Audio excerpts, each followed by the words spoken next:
Hi everyone, and welcome to this artistic conference, My Take on Technical Art, presented by Harry Alisavakis. Hello Harry, and welcome to the ADDON. How are you? Hello, I'm all right. How are you? I'm super stressed because it's my one and only conference in English, so I hope I will be all right. No, sure about that. Yeah, you wouldn't want it to be in French, trust me. Harry, you are a technical artist at Jumpship Studio. This conference will last about 1 hour, including 45 minutes of presentation and 15 minutes of Q&A.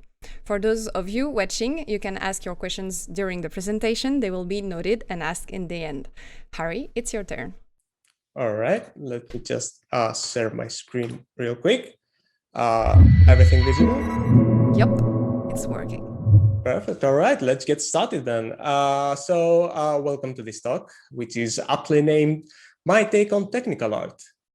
So first up, just so you have a little bit more context, I should probably just say a few things about myself and why I'm here.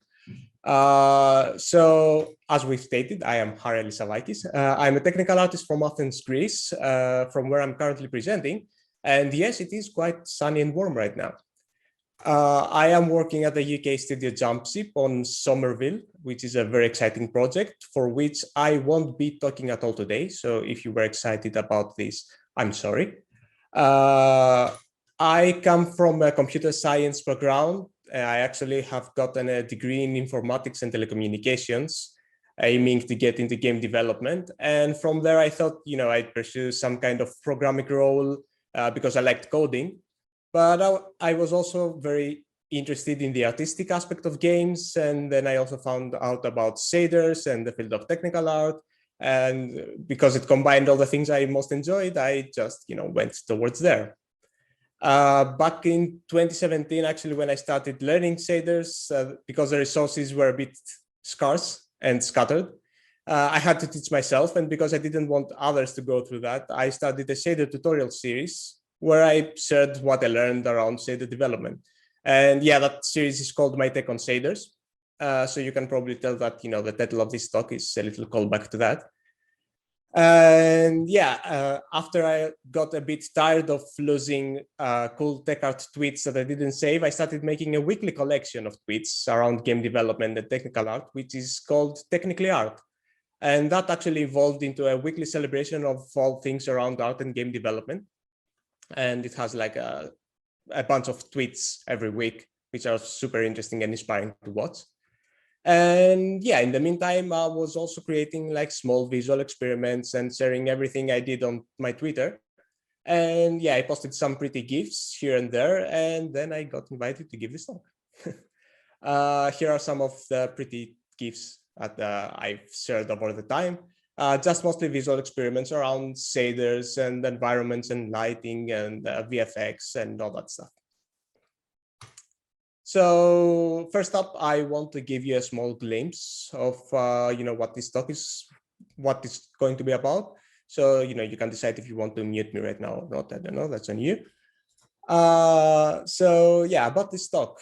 In general, like this talk will basically be focused on what I have learned from my ongoing journey as a technical artist, which is fairly new to me as well, by the way. I will be talking about the field of technical art in general, because there is some confusion about, what exactly it is. And I will also show some examples. I will also show how I personally approach the field of technical art and what my overall philosophy is around it. And I will also show some examples where like this mindset of technical art is more apparent. Specifically, I'll be showing some techniques from some of my effects, as well as a technique that's not actually mine, which is for foliage. But I really thought that it would be really clever and relevant to this talk. And yeah, just so I'm clear, as the title suggests, this is like just my take on the subject and how I have been working around technical art in my personal and professional work. So in general, I think that this talk is targeted more towards people thinking about getting into the field of technical art. And while I will be showing some technical things, it's more for like beginners and people that are generally interested in the field. So, all right, just to start up with like the field of technical art in general, just to give you a bit more context about what I'll be talking today. So, all right, for a long time in general, I struggled with calling myself a technical artist, and I still do, by the way, because I would see the work of other technical artists and think, you know, I don't know how to do that. A lot of artists, a lot of technical artists, like do a lot of animation work or rigging work, which is not really my strong suit. And I would see tech artists that would casually roll their own rasterizers and showcase real-time global illumination solutions, or others that would create amazing, beautiful, stylized 3D models and all that stuff. And then there was me who I can model basic 3D props and maybe unwrap them, and I can maybe wrap my head around how simple algorithms like screen space ambient occlusion works, but nothing a lot more complicated than that. So I could mostly describe me as an artistically inclined shader coder, but that doesn't really roll off the tongue that well. But the thing is that, unlike other disciplines in the game industry, you can't really, if you get two technical artists, they won't be alike in what they know and in what they do in a day-to-day basis. Like technical art is more like an umbrella term for anything that connects the technical part of game development with the artistic parts of game development. I mean, that's right in the name. I have actually found this to be a good parallelism if you are familiar with how Dungeons and Dragons work, which I assume you are for some reason. So yeah, my take is that you can think of technical artists as multiclassing because there are multiclassing between technical and artistic disciplines, whatever those may be. The road to tech art knowledge is definitely not linear, and it sometimes feels like we're on a 2-axis grid, or even more axes actually.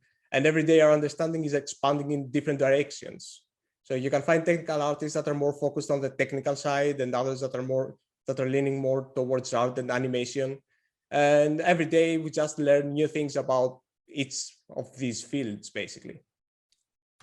And I also found this tweet by Shara to be also extremely relatable, because yeah, we may have like one discipline which is like our main one, but it's also more about having some knowledge of a bunch of different other stuff, even if we're not really experts on them. Also, obviously, don't get me wrong. I'm definitely not saying that any other roles are just focused on their own discipline. I have actually met 3D artists that can code way better than me, and programmers that can create amazing art. It's always awesome and useful to expand your knowledge set to other fields outside your main discipline. But I just have found that technical artists are more focused specifically on learning everything, or at least a little bit of everything. So essentially, the way I see it, the role of a technical artist really boils down to improving the art workflow of the project, right? So whatever that may mean, like that could include tools for clear and efficient file naming, for example, or scripts for procedural generation, or automating tedious tasks, shaders, materials, rigging, animation, anything that has to do with the art workflow. If it's going to be improved, it's something that a technical artist could do. In general, support programmers with artistic tasks, and yeah, it's about communicating with your programmers to give them what they need on the coding side. So expose hooks in your scripts for them to trigger visual changes, or scripts to enable VFX, or sliders to change for materials, anything like that. So it just needs communication with programmers. And obviously you also support artists with technical tasks. So you communicate with your artists to give them the tools that they need to create. You expose shader properties that they can tweak to get their desired visual results, and you give them scripts that they can put on objects in their scene to place grass or whatever. So there's a lot of communication with the artists there. And you know what, like just constantly communicate with all sides and everybody is one big thing about technical artists, because a big part of the job is pretty much understanding how everybody works, right? At least on a high level. So you can more easily understand their needs and communicate your own needs. So you need to be comfortable asking your artists to set up a UV channel in a specific way to use in your shaders, for example. And you should also be comfortable asking your programmers to expose some specific methods or hooks in their API so you can, put your own stuff in there. So a lot of communication happening every time, always, pretty much. And the goal at the end is, to ensure that everybody, including the frame rate, is happy. Because at the end of the day, you will have to deliver something that looks good, that it's easy to work with, and maybe most importantly, something that doesn't kill your frame rate. So optimization is a huge responsibility on the shoulders of technical artists, because they have to communicate, again, with both sides to make sure that performance issues are being tackled from all fronts. So yeah, the technical artist will be the one that, chases artists around about their vertex counts and about their texture sizes. And yeah, they will also be responsible to make sure that the code for the graphics part is not getting out of control. So, okay, about approaching technical art. In general, getting the technical or the artistic skills can be pretty straightforward, but something I've seen people struggle with is how to think when it comes to coming up with creative solution for a technical art problem. I have found that having the actual tangible skills is half the battle in the field of technical art. Programming and general problem solving and art creation are all very creative processes on their own. So anything that combines or complements those fields pretty much requires even more creative approaches. So the next points I will be making, the next points I'll be talking about are probably pretty obvious to people. They apply to a lot of different fields in game development, but they're pretty much the biggest takeaways that I could think in regards to this talk. So starting up with a very obvious one, and it obviously applies to everything, draw knowledge from everywhere, but everywhere. This obviously tutorials, books, papers, videos, everything is really useful, but it's not also just about that. Because just taking glimpses of different approaches and techniques is just as important. For me specifically, social media and especially Twitter has helped me a lot with that. Because as I scroll, I can come across different techniques that people use for different problems. And at that point, I obviously don't have to understand those techniques completely as I'm just seeing them for the first time, but just knowing that they exist helps me recall them and then do further research later on. In general, it's a good practice to try and save as many links and references as you can in an efficient way. I personally don't have the most efficient workflow when it comes to that, but it helps that I can remember a lot of things I've scrolled past. So, when somebody mentions a problem, I can usually be the one saying that, oh, I have seen something like that, and maybe, find some useful resources. And again, that doesn't mean that I understand all those techniques out of the box, but if and when I need to apply them somewhere, I will at least have a starting point. This, by the way, is why, as I mentioned, is why I initially started the Technically Art weekly compilations. It was because I was tired of losing all the cool tech art tweets and resources that I had seen before, and I wanted a place to store them. Though, after almost 100 issues and some of them having even more than 100 tweets in them, yeah, the initial purpose of that was kind of defeated, but it's still a nice way to, see what's new every week and find new resources and all that. So, okay, when I started working with shaders and other technical aspects of tech art, there were a lot of things that I didn't understand, and obviously there still are. It's actually very easy to get discouraged when starting out, but something that helped me a lot was to make use of all the things that I didn't understand as black boxes. So as long as I knew what a block of code was doing, I didn't really care about how it was doing it, at least not initially, right? As I was using these black boxes more and more, the way they were working became more obvious to me, and I could dissect them with more confidence to see, you know, what makes them tick. And applying these black boxes in different scenarios and tweaking them slightly, it will give you a clearer idea as to how they work and where you can use them, up to a point where you won't have any unknowns as to the way they work, actually. So that helped me a lot when I started out, because I could see like a big block of code for like parallax or I don't know, dissolving, when I didn't know how to do it myself, and I would just paste it as it was. And after using it in like 5 or 10 shaders, or I don't know, I quickly, no, well, not quickly, but I did start finding out how exactly it worked and what exactly it did. So I very much encourage you to work with black boxes and stuff that you don't understand at first. So, okay, this might be a bit contradictory to the previous point, but ultimately the best thing that you can do is to get a great understanding of your tools. So as a technical artist, everything that you're going to be using, you should be seeing as a tool. It can be a texture, it can be like math in general, it can be a shader, it can be a block of shader code, it can be a whole software, or just like a script for Blender. Everything is a tool, because you can use everything to, you know, solve problems. And knowing exactly how your tools work is certainly important. But for me, it's actually way more important to focus on what those tools can do for you. So as long as you understand what your tools can output given a certain input, you can start thinking of creative uses for your tools outside of the ones you initially intended. As long as you break down a task you might have to approach, you should be able to think of a specific tool to tackle each individual component of it. So yeah, I will come back to that in a few slides also. So yeah, actually here, something that certainly helps with finding creative uses for your tools is to pretty much make everything abstract.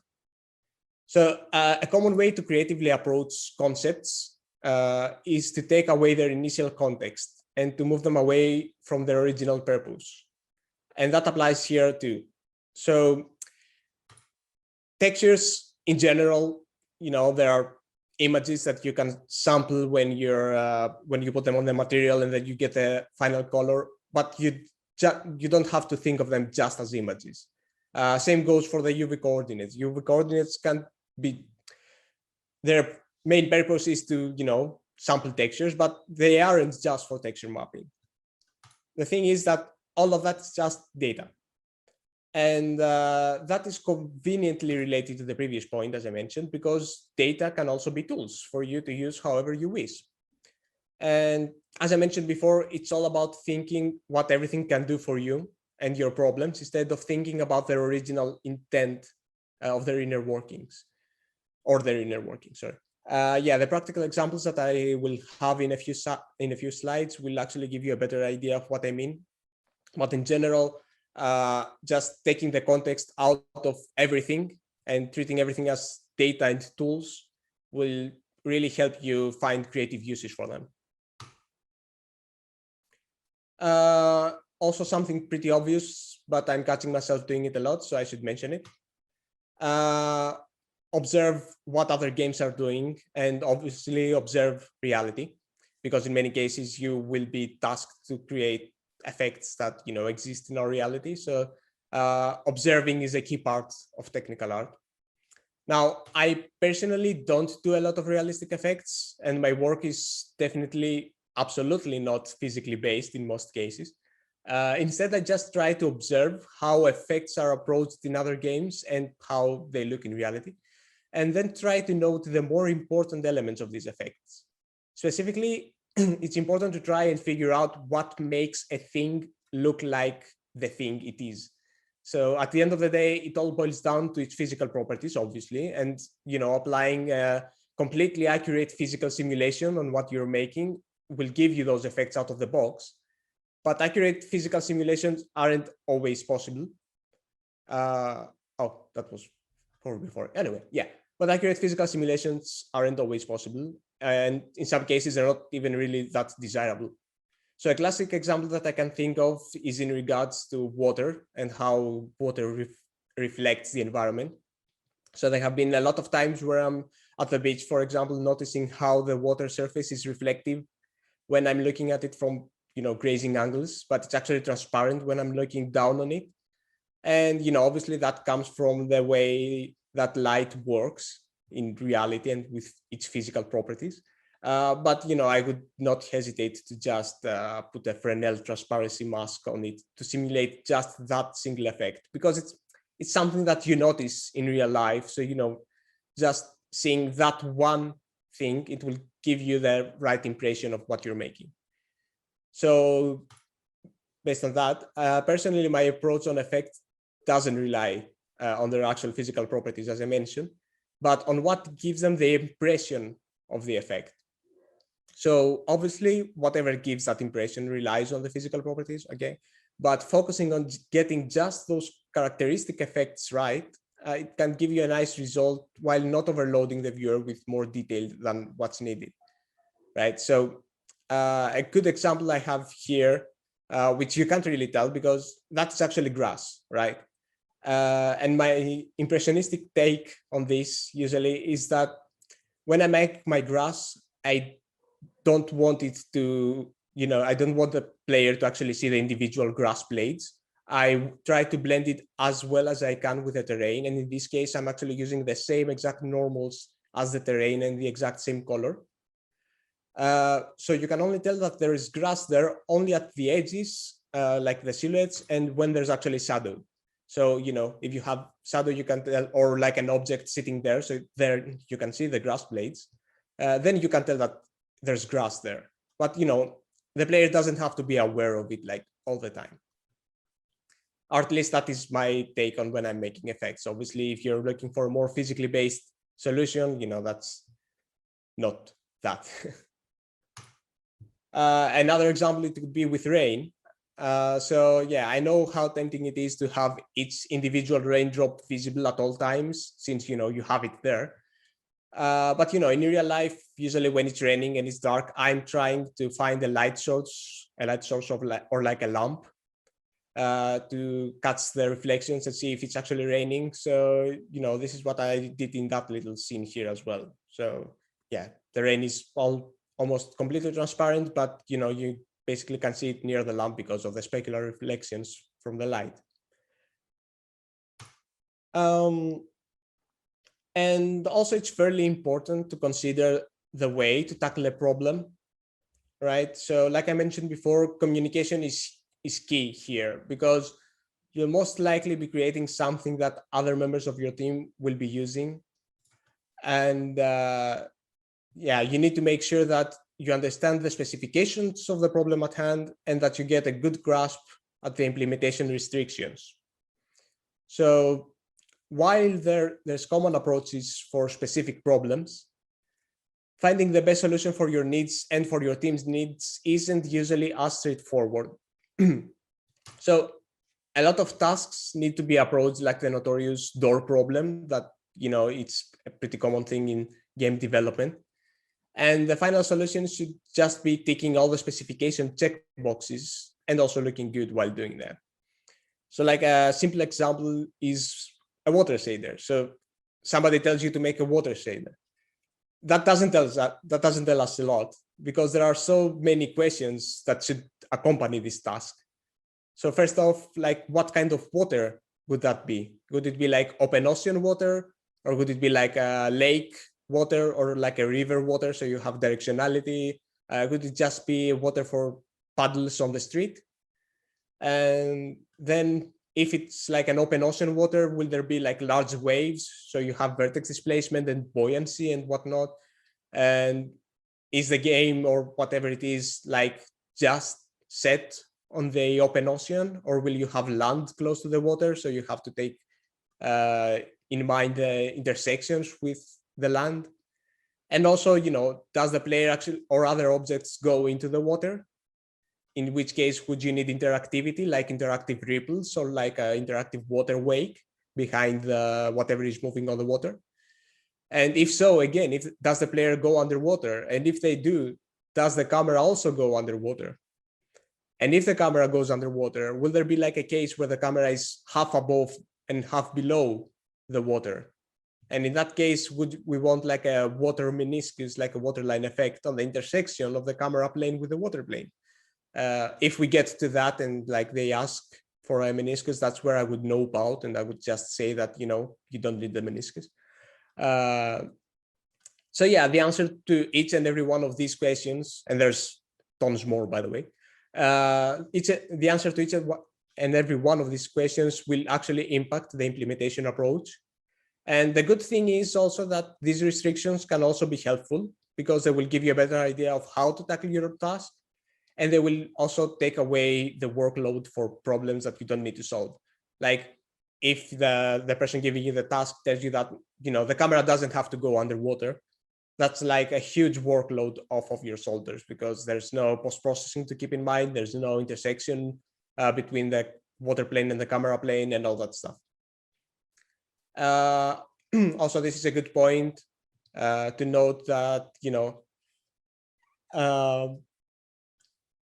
when you think of these issues and try to observe how other games tackle them, you will never be able to enjoy video games like you used to ever again.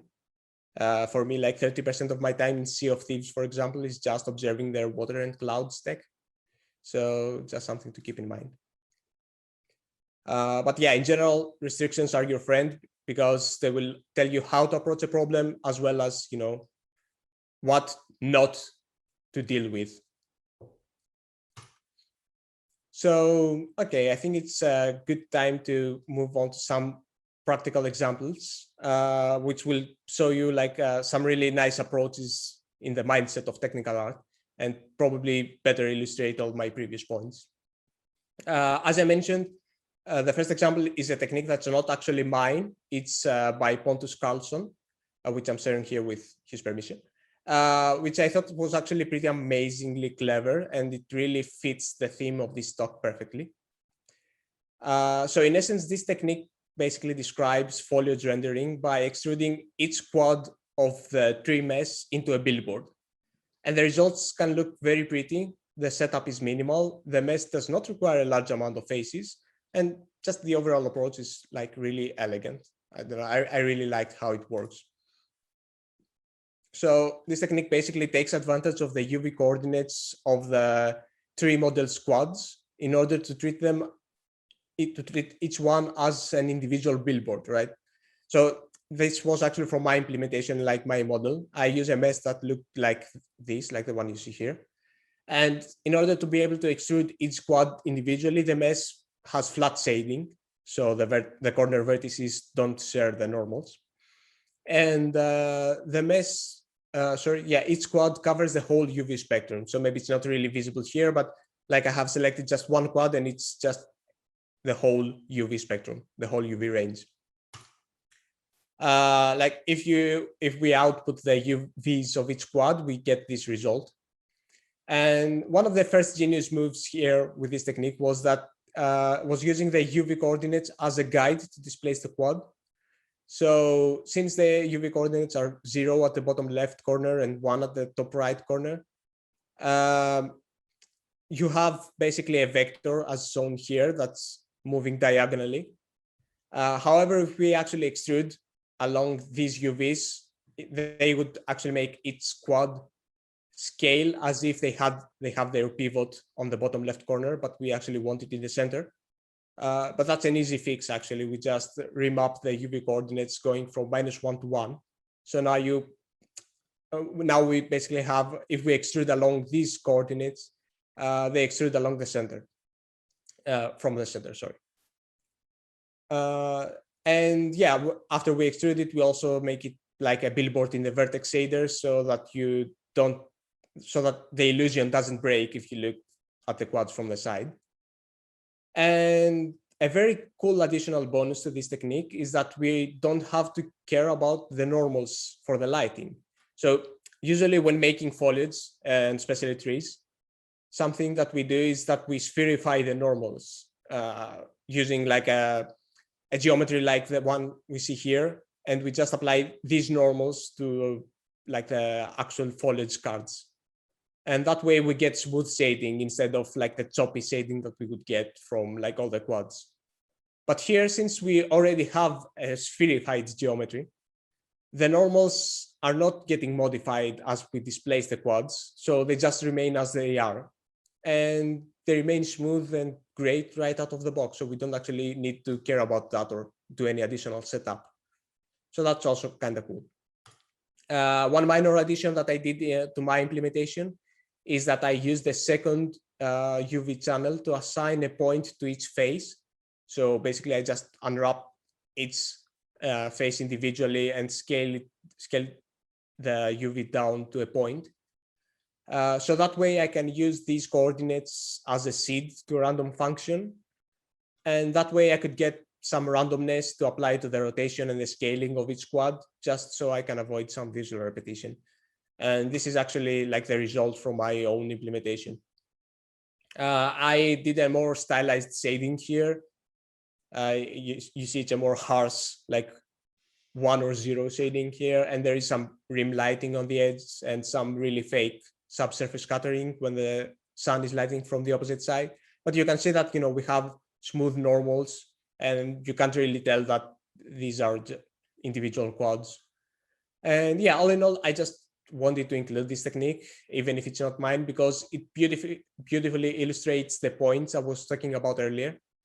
It's a technique that uses existing data in a conventional manner to create great and interesting visuals. So here we're using the UV coordinates both for the actual displacement of the quads and for the texturing.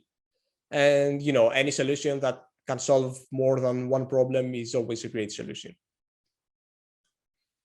So one of my effects that I also really liked was the magic parallax marbles. So it's not because I came up with anything novel or any super amazing thing, but because the moment I thought about this, some things really clicked in my mind. It was during a time where I started learning about parallax effects and still couldn't wrap my head around them completely, right?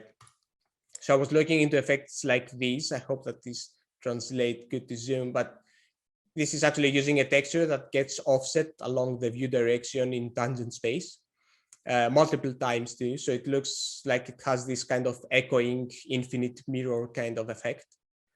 And as I, you know, just worked on that, I was thinking, okay, what would happen if I had like a noise texture or like an SDF, and at each individual step, I used the actual step function to like threshold the grayscale values of the SDF, like with a noise texture, for example.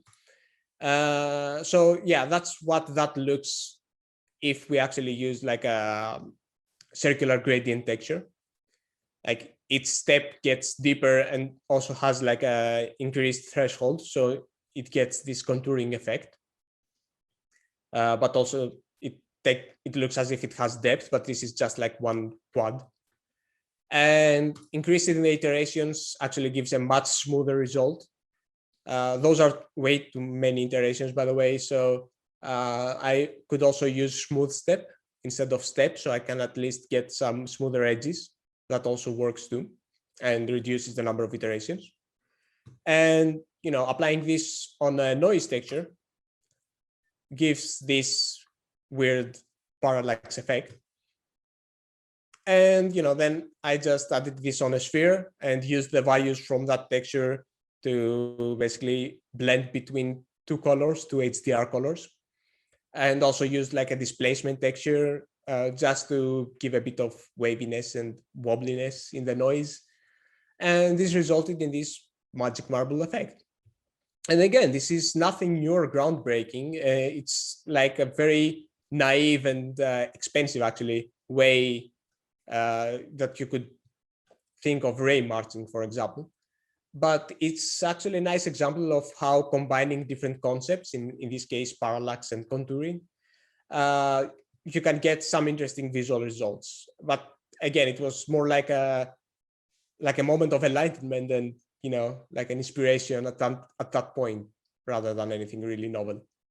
It's also worth mentioning that I use this technique, this exact approach for like these clouds, which are rendered on just like one big quad. And yeah, despite the interesting visuals, performance wasn't too great because you have a huge transparent quad with a lot of iterations in the shader. But still, it was a really interesting visual experiment. So yeah, I was happy about that. This is another interesting technique that illustrates my points, the points I made above. And that's about getting animated caustics using light quickies in Unity. Yeah, I think I failed to mention that all of the stuff that I showed and all the stuff that I work on usually is in Unity. So yeah, though most of those techniques can also be applied in different engines as well. So there's a bit of backstory here. At some point, Will Stoll, who's like an amazing shader artist, he asked me about some stuff about custom render textures in Unity, about which I knew absolutely nothing. Because custom render texture is actually a pretty cool feature, but it's not really well known, or at least it wasn't well known to me. The cool thing about them is that you can think them as shaderable textures, the same way you can think of like scriptable objects. So they are actually a texture object for which you can write a shader, which can also be animated as well on runtime. So you can imagine like having a separate camera and writing an image effect shader for it and making it render to a render texture, and all that without the need of like the camera and the script and all that stuff to actually get the effect on a texture object. Meanwhile, one classic restriction that Unity had since forever, and I mean still does pretty much, is getting animated light quickies for caustics, for example. Like caustics is a very good example. So you can find some tutorials even today where they have baked out a caustics animation to a bunch of textures, like a big sum of sprites. And their solution was to have a script that changes the light quickies to the light quickie, sorry, to one of the 256 frames on update. So like that was an actual solution. So, okay, naturally, when I understood what custom render textures were doing was that, okay, I can make these custom render textures use an animated shader, which actually moves every frame. And since they are treated as textures, I can put them on the light quickie like position to treat them as light quickies. And yeah, that I went to make this right away. And this was my first experiment with this. It's not a crazy shader, it's just like a couple of noise textures moving around, and there's some displacement on the UVs to make them wavy again. And I just got super excited about this because I hadn't seen any use of custom render textures in the past, especially for this. But again, it wasn't anything new though. Actually, I think that the custom render textures were actually made exactly for that reason, to like have animated light quickies or like caustics or like clouds on directional lights and stuff like that. And there's also another amazing technical artist, Mirza Beig, I'm sorry if I'm butchering their name, who had already made something like that, and they had shared it, even though I didn't know about it. But I still got fairly happy when I got there on my own, because I just combined the two things on my head, and it just worked. So yeah, that Blade Runner inspired scene, by the way, with a caustic light, that's just a point light, which is using a custom render texture for the quickies. It's in a cube form because that's how the point lights work, and just moving around, and just has shadow casting and some real-time global illumination to really sell the lighting, but nothing crazy there too. So just like pretty simple stuff. And the last thing that I wanted to talk about was this Death Stranding inspired effect with like the handprints on the sand with like the black liquid filling them and all that. I haven't played Death Stranding though, so my lore might be off there. So I really liked how this turned out, and it has a really interesting setup. So I thought that, you know, it would be fun to share for this talk. So for this effect, I used a very classic approach for interactive surfaces like water, which is based on Joyce's, or Minion's art, you probably know her, approach on interactive water ripples. So I used an orthographic camera, which is, it looks down on the surface and outputs its color to a render texture. And that orthographic camera only sees objects in one specific layer. That layer, by the way, is not visible to the main camera, so we don't actually see all the stuff that I'm using. And on that specific layer, I spawned some hand-shaped particles, and I changed their color over time. So the key here is the color, because I didn't mention that the orthographic camera also cleared to black. So all the color it gets, it's just from those particles. So I use the red color from that render texture to drive the vertex displacement. All right. So wherever there are red particles on the render texture, the surface gets displaced downwards. And the green color then is applying some vertex displacement as well, but it's less. And it also decreases the roughness to 0, while it also colors the surface black and decreases the metallic. So it looks as if it's filling up with black liquid in the puddle that was created from like the red color that displaced the vertices. And in order to get better looking displacement, especially because the camera was so up close, I just used some dynamic tessellation to get even more resolution out of my vertices. And I also recalculated the normals to get a bit more accurate lighting. Those are standard stuff to do with vertex displacement. This is actually how the setup looks, how this effect looks from the viewport. You can actually see the orthographic camera looking down on the surface. And on the bottom right, you can see what that camera is seeing and outputting out on the render texture. So it just is like the handprint particles. And to get a better idea of how this works, this is like a small demo with just one sprite where I manually change its color. So this sprite is on the layer that the orthographic camera is looking. And it's the main camera can't see it, so that's why you don't see it in the game view below. So you can see the displacement taking place when the sprite turns red, and how it's filling up as I'm adding green to the color. And yeah, once again, I'm not reinventing the wheel here. All these are existing and well-known techniques. But the interesting part comes from the process of combining them to achieve a specific effect, as well as to, taking away their initial context. Like I'm not using color or particles as colors or particles in this case. I use them basically as sliders to my material on the surface. And the cool thing also is that since the main effect uses a particle system, it means that I can leverage all the flexibility and all the tools that the particle system gives me when it comes to colors and placement. So, okay, here it's like one sprite, and before it was just like the hand particles appearing and staying there. But I could also use trails, and I could use like turbulence with noise for more interesting motion, or sub-emitters, or more interesting shapes. And I could get some really interesting effects while not changing anything on the material or on the shader side. I could just output colors, and the orthographic camera would pick them up, and the surface would react. And it has this nice little decoupling when it comes to the data and the actual effect. So that was kind of cool. All right, so I think it's a good time to sum up everything. So here are the more important takeaways that I got from my personal ongoing journey as a technical artist. So first off, as I mentioned, knowledge and observation are key. When working with technical art, you never really stop learning.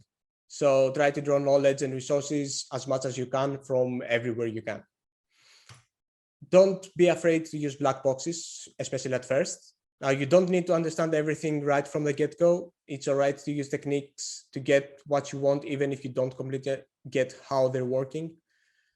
Obviously, that applies to everything. Break things down and break down all the things. So any approach you find online or any problem that you will come across, make sure that you break them down to the smallest possible components and try to gain as much from that as you can.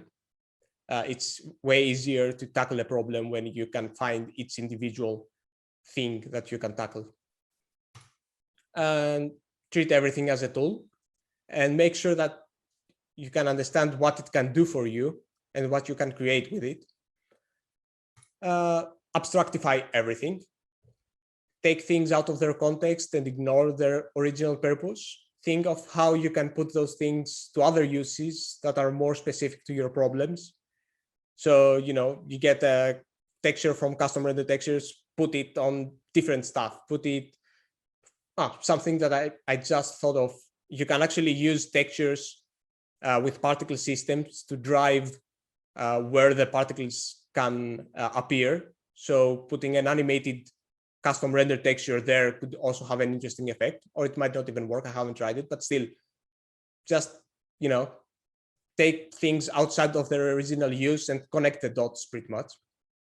And in general, just be creative with your data. Data are your tools too, and they can be repurposed as well. So do keep in mind that anything can be used as data, and that could be positions or colors or UV coordinates. It can be shape keys. It can be textures, vertex colors, anything pretty much. Anything can be data, and data are tools. So, you know, be creative with that. And yeah, I think that's it from me. So yeah, thank you all so much. Thank you. It was super interesting. Yeah, thank you. So yeah, go back to this. Yeah, it's working. So yeah, thank you, Harry, for this very interesting conference. We're going to move to the Q&A part, so feel free to ask any question in the chat. And I will start with a question I have. In your conference, you talked about the effect of water and foliage. Is there any particular aspect of visual effects that gives you trouble? Me personally? Yeah. Well, yeah, I think, for example, something that I forgot to mention were like clouds. Clouds can be also very tricky, and they are also like this kind of door problem thing, because there are so many questions that you have to ask when it comes to clouds. But usually something that works well with clouds is ray marching, a classic technique for getting volumes like this. And yeah, I have no idea how ray marching works, or at least I haven't worked enough with it. So it's definitely something that, you know, that would give me a lot of trouble if I had to work with that. But in general, maybe more realistic effects are also a bit troubling for me. Stuff that actually require physical properties and physical simulations. Those are stuff that I haven't really worked a lot on. So yeah. So usually you work on projects more like stylized projects? Yeah, exactly. I work mainly, and even at work, I work mainly on stylized approaches. And even my own little scenes are more stylized and definitely not physically based. I also find stylized art styles even more interesting than you know, physically based ones, because I think that, you know, the art direction can give you much more than actual realism. So yeah, I usually try and work with more impressionistic takes when it comes to effects. Just like, as I mentioned, things that mainly give you the impression of something instead of like its actual physical properties. Okay. So actually we don't have any questions. I think you answered all of the questions already. So we will stop here for the conference, and we will start the Meet Our Speakers just in a few minutes. So thanks again for your conference, and thanks everyone who was watching and in the chat. This was the last conference of the day, so see you in the backstage for a Meet Our Speakers session with Harry Alisavakis. See you there.